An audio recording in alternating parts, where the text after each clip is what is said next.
대추나무 가지에 순이 많이 올라왔습니다. 이제 순치기를 시작할 때입니다. 대추나무는 수영을 별도로 잡지 않아도 대추는 비교적 잘 열립니다.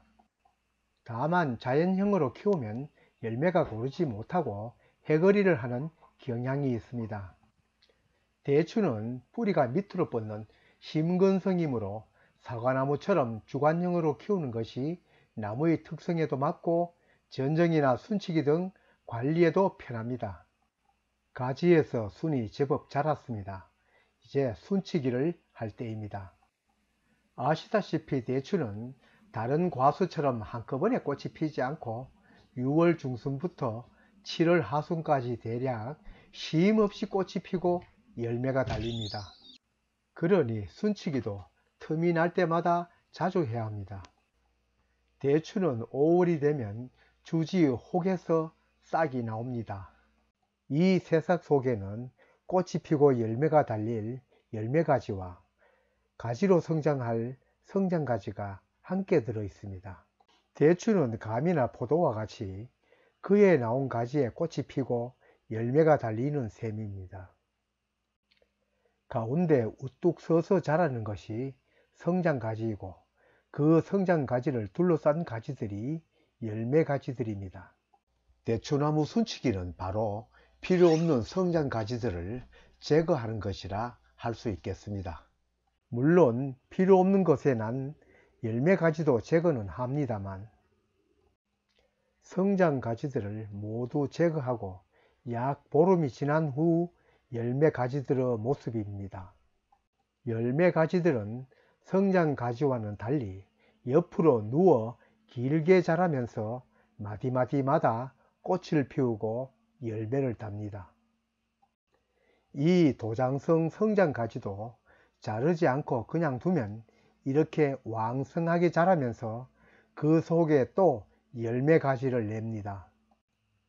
욕심 같아서는 그대로 두면 한 나무에 엄청 많은 대추를 딸 것 같지만 어느 과일이든 적정한 수가 있고 가지 사이에 햇빛과 바람이 들지 않으면 과일은 저절로 떨어지고 설록 남아 있다 하더라도 크기나 맛도 떨어집니다. 순치기의 대체적인 방법은 가지 끝에 달린 성장가지는 두고 가운데에 난 성장가지는 제거합니다. 다른 과수와 마찬가지로 주간 가까이에 붙은 것은 빛이 들지 않으므로 성장가지이든 열매가지이든 모두 제거합니다. 이 주지는 짧기 때문에 이 성장가지를 눕혀 주지를 늘릴 예정입니다. 주간과 가깝더라도 윗부분은 햇빛과 바람이 잘 들기 때문에 열매가지는 살려둡니다.